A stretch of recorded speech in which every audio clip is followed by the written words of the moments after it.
Locked On Podcast Network and Odyssey present Locked On Sports Today.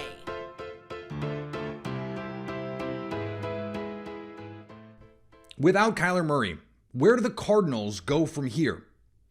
Aaron Rodgers is probably playing next year, but will it be for the Packers? And the Detroit Lions are one of the 4 best teams in the NFC. I'm Peter Bukowski, starting your day with the can't-miss stories and biggest debates in sports. You're Locked On Sports Today. Searching all major sports. Found. Let's start with the biggest story. The Arizona Cardinals lost. That's not new. They've been doing it all season. They're 4-9. They lost to the Patriots on Monday night. The big story coming out of that Patriots-Cardinals game, Kyler Murray reportedly expected to be a torn ACL, and that means he is out for a long, long time, sending a franchise that is already very much trying to get its bearings even more in flux. Joining me now, the man who has chronicled all of this for Locked On Cardinals, Alex Clancy. Alex, where does this team go in the short term, understanding that Kyler Murray is not going to be their quarterback for probably something close to a year?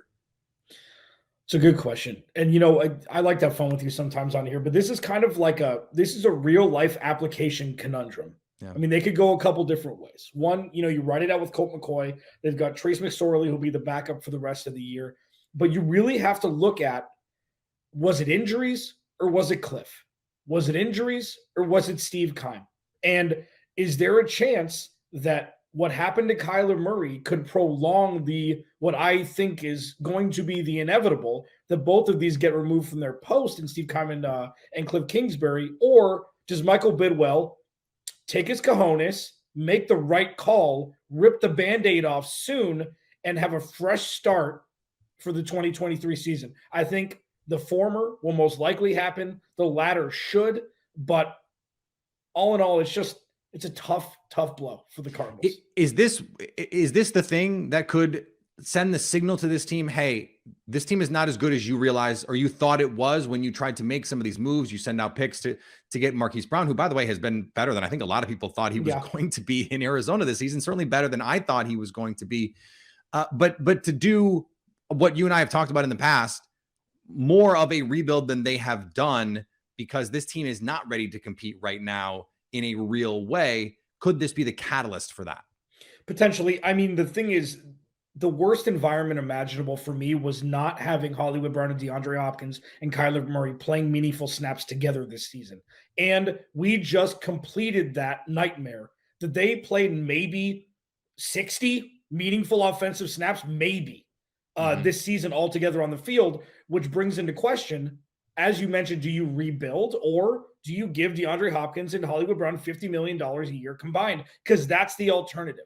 They're not going to trade away Hollywood Brown. They just traded a first-round pick for him, and they're going to extend him. They're going to pay him a lot of money. DeAndre Hopkins is still, when healthy, a top 10 receiver, in my opinion, in the league. But then you look at the defense that's anemic. I think the one upside to this is that they've got their bevy of picks next year. They're going to get a couple compensatory picks for Christian Kirk and Chandler Jones. So they can rebuild while retooling and kind of, hanging on both sides of the fence, because I don't know what the alternative is, Peter. I don't know. I don't know what the right move is, because this has been spiraling slowly out of control for 3 or 4 years now. And it's really all coming to a head with Kyler Murray getting injured. Tell me what you think about this, Alex, because as we're talking, I'm thinking, let's say you do fire Cliff Kingsbury this offseason, you probably fire Steve Keim as well, get a new GM, get a new coach. Well, now you're putting them in a situation where you're paying a franchise quarterback in Kyler Murray, who's not going to be there, at least for the first half of the season in all likelihood, and probably is not going to be Kyler Murray in 2023. So are you setting that new coach up for immediate failure? Why not just run it back one more year with Cliff, with the understanding we know this is not going to look pretty. You end up getting a top 10 pick the following season, and then you hit reset next year. What do you think of that? I think it's not the right move, because the Cardinals have such a culture issue. I'm ready to rip it off, start from the bottom. Look at what's happened, and I'm not comparing this by any stretch. Look at what's happened with Robert Saleh and Dan Campbell in their two respective spots. Yeah. The culture has shifted. It wasn't about winning and losing early on. And you're starting to see these teams grow and mature and evolve with a strong foundation from strong leadership. And that's something the Cardinals need more than wins and losses in 2023. Stay up to date all year on the Arizona Cardinals by subscribing to Locked On Sports today and the Locked On Cardinals podcast on the Odyssey app, YouTube, and wherever you get podcasts. Thanks for making Locked On Sports today your first listen. Coming up, Aaron Rodgers isn't guaranteed to remain in Green Bay in 2023. But first, we look at some good news for the San Francisco 49ers. Here's what to look for on BetOnline, your number one spot for all your gambling needs. Let's take a way too early look at the World Series odds for Major League Baseball. After a huge spending spree for a handful of teams, you'll notice a bit of irony. BetOnline's favorites for both leagues are teams that didn't spend. Houston still tops the list at 6-1 to win the World Series. The Dodgers right behind them at plus 750. The highest payroll in all of American sports. The New York Mets are the only other team with odds better than 10-1. BetOnline has the Mets 9-1, and then 4 teams at 10-1. Braves, Padres, Phillies, and Yankees. Does it pay to spend? BetOnline isn't buying it yet. Will you? BetOnline, where the game starts. After a stressful morning waiting for further results, the 49ers received good news on Deebo Samuel and Brock Purdy. According to the team, Samuel suffered a sprained medial collateral ligament in his left knee and a sprained left ankle. He will miss some time, but there were no broken bones, and he is apparently expected to return at some point during the regular season. As for Purdy, he's considered day-to-day with what the team is calling a rib and oblique injury. A positive sign in all this, Purdy was listed as a limited participant in the Niners' estimated practice report. The team hopes he can be available for Thursday night's matchup with the Seattle Seahawks. Samuel's situation seemed more tenuous when he departed on a cart in the second quarter against the Buccaneers and did not return to the game. But the Niners had hope that the injury wasn't as bad as feared when x-rays showed no broken bones. The Dallas Cowboys are adding a receiver. No, not that receiver. The Cowboys signed former Colts wideout TY Hilton on Monday. Yeah, TY's in today, so it was a great addition. Obviously, he's been working all year, so he's in great shape medically. So he had to work out. So I'm looking forward to he's actually meeting with Robert Prince right now. So biggest thing for him will be the language, which it always is with a new opportunity. So we'll get him out there Wednesday and get him acclimated. The Miami Heat got a knockdown, drag-out road win over the Indiana Pacers.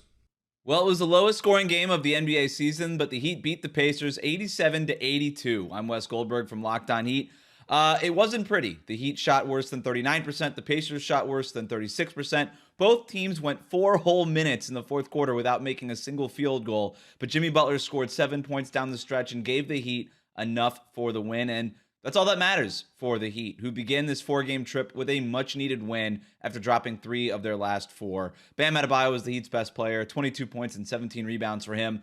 The Heat still had plenty of issues in this one, though, going 9 of 34 from three-point range, too many fouls. But the biggest issue was that the offense actually looked fluid early in the game when Miami got out to a 19-point lead, but then the offense stalled. The Heat let the Pacers back into the game, and they had to grind this one out. Still, a win is a win, and the Heat are not in a position right now to be picky. For more on tonight's game, check out Locked On Heat on YouTube and wherever you get your podcasts. No Ja Morant, no Desmond Bane, no problem for the Memphis Grizzlies as they roll to their 6th straight win. Oh, what's that you say? The Memphis Grizzlies don't have Ja Morant? They don't have Desmond Bane? Surely they're not going to be capable of unloading on anybody, much less an Atlanta Hawks team supposedly desperate for a win. You thought wrong if that was the case. The Grizzlies have won 6 straight basketball games. I'm Joe Mullinax of Locked On Grizzlies, and no Ja Morant, no problem. It was an opportunity for guys like Jaren Jackson Jr. to show their value. He has single-handedly made the Grizzlies defense an elite one. They were middle of the pack in the entire National Basketball Association when it came to defensive rating before Jaren's return. Before the Hawks game, they had risen all the way up to 4th in the entire NBA. I have a sneaky suspicion the 8 blocks of Jaren are going to help the Grizzlies defense move up even higher in the rankings. A phenomenal performance from Jaren. Tyus Jones filled in admirably for Ja once again. Brandon Clark, John Conchar, even Kennedy Chandler got in on the fun. This Grizzlies team is fun. And on the ice, the New Jersey Devils blew a 3-1 lead to the New York Rangers and lost in overtime. What's up? This is Trey Matthews of Locked On Devils, and here is my post-game reaction. So, for the first time since the start of the season, the New Jersey Devils are currently on a 2-game losing streak. They lost their latest battle against the New York Rangers by a score of 4-3 in overtime. And this game was very disappointing, to say the least, because the New Jersey Devils got off and running, both on offense and defense. Thanks to the help of Nico Hischier and Dawson Mercer, the New Jersey Devils were able to score early in period number 1, jumping out to a 2-0 lead. And their defense was also doing a wonderful job, as the New York Rangers didn't get their first shot on Vitek Vanecek until the period was more than halfway finished. But unfortunately, the New Jersey Devils crashed and burned as the game progressed. So in period number 2, Jack Hughes was able to make it a 3-1 lead for the Devils. But if we count the OT goal, the Devils allowed 3 unanswered goals at the hands of the New York Rangers. So once again, at least the Devils walk away with a point, but we know that they are so much better than what they've been performing the last few games. Back on the show, you remember him from NFL Live, from ESPN Radio. Now you can see him on YouTube. Half Forgotten History is the name of the show. A lot of really cool interviews that Trey Wingo does. This is going to be off-season 3 now, Trey, where we do the Rodgers. Will he, won't he? As we sit here now in mid-December, do you have a gut feeling on what you think happens with the quarterback position here? Well, it's interesting. Mark Schlereth, who's a good buddy of mine, we worked together on NFL Live for years, and he's now calling game for Fox. Yep. And we do a show every Monday on Spotify Live together, 6 o'clock Eastern. So we still work together. He had a game with the Packers a couple weeks ago. I can't remember which game it was, and he was talking Aaron Rodgers. And he had Aaron Rodgers in the pre-game interviews for the show, and he sort of shared with us some of the comments that Aaron said. And one of the things Aaron said was, "Yeah, I think I'm going to play next year. I just don't know where it's going to be." So that leads me to believe that he's open to doing the Tom Brady route. And I just got to say, like, if Aaron goes down that road, boy, you're looking at a really different legacy for Aaron Rodgers in Green Bay. Look, you're not taking away all the things that he accomplished. That's never going away. But let's just think about how, if Aaron Rodgers decides to either retire or go play somewhere else next year, think about how this ends. When they drafted Jordan Love in 2020, it clearly agitated him, and it agitated him in a good way, because he went on to win back-to-back NFL MVP. Yeah, made it to the NFC Championship game. Pissed off Rodgers is the best Rodgers. Correct, absolutely. An angry Aaron Rodgers is usually your best friend in Green Bay. But now, because of the back-to-back years with the MVP and the flex that he had, and by the way, I'm for players getting as much money as they can. Like I will never apologize or say a player should take less money, but he chose to swing that hammer. So in swinging that hammer, the Packers felt like, well, we're never going to be able to pay Davante Adams, so we're going to have to get rid of Davante Adams in order for this contract to work. So Adams leaves. Aaron Rodgers gets his $50 million a year contract. And now, because of the way it's all unraveled, there's a possibility that Aaron Rodgers may be leaving. So Aaron Rodgers, because of what he was able to do, really forced the Packers' hand to get rid of Davante Adams before they wanted to. And now Aaron Rodgers might be leaving. So if he does move on after this year, wait a minute, we gave you all the money, and now you're bailing. And because we gave you all the money, we don't have either Davante Adams or Aaron Rodgers in Green Bay. I think Packer fans would not be real happy if that was the situation. I think you're right about that. And I think there are a lot of Packer fans already who are like, you know what? Aaron has done a lot of great things for the Packers organization, won us, the fans, a Super Bowl. I'm ready to see Jordan Love. There are just some people who are going to feel that way, or some people who think, I think rather logically, that Jordan Love plus stuff might be better than for the next 3 years than Aaron Rodgers and not Jordan Love and not that stuff. It's just all interesting. Do you, just as a fan of football, and you are more removed certainly than most of my listeners are from this, just as a football fan, do you want to see Aaron Rodgers play somewhere else if that's what he wants to do? It would be weird. I never thought I'd see Tom Brady as a Buccaneer or Joe Montana. And we might see him somewhere else next year. Yeah, exactly. Maybe in San Francisco. where he had 83 friends and family into that game. Right. Get destroyed by Mr. Irrelevant, Brock Purdy. Score one for Mr. Irrelevant over the GOAT. Never thought I'd say that in my life. Nothing would surprise me, right? Not the way things go these days in the NFL. Nothing would surprise me. I could see Aaron Rodgers playing somewhere else, but let's be honest. Like we're talking about these weapons, Aaron hasn't played great. He hasn't played great. No, he hasn't been the same Aaron Rodgers. Some of that is obviously the thumb.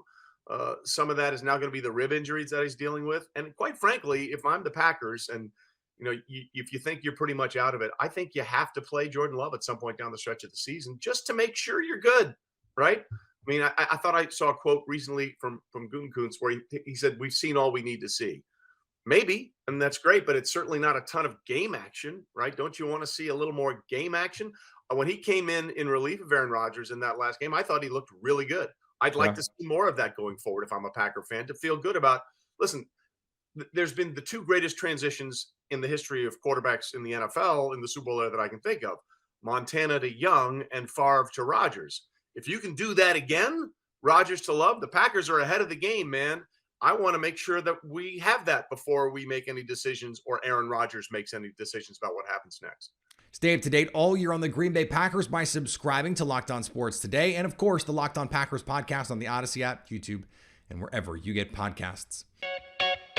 Coming up, the Detroit Lions will not just sneak into the playoffs. They will continue to prove why they're one of the top 4 teams in the NFC. The Detroit Lions have been on some kind of tear lately. After their most recent win over the Minnesota Vikings, the Lions' playoff chances jumped to 21%.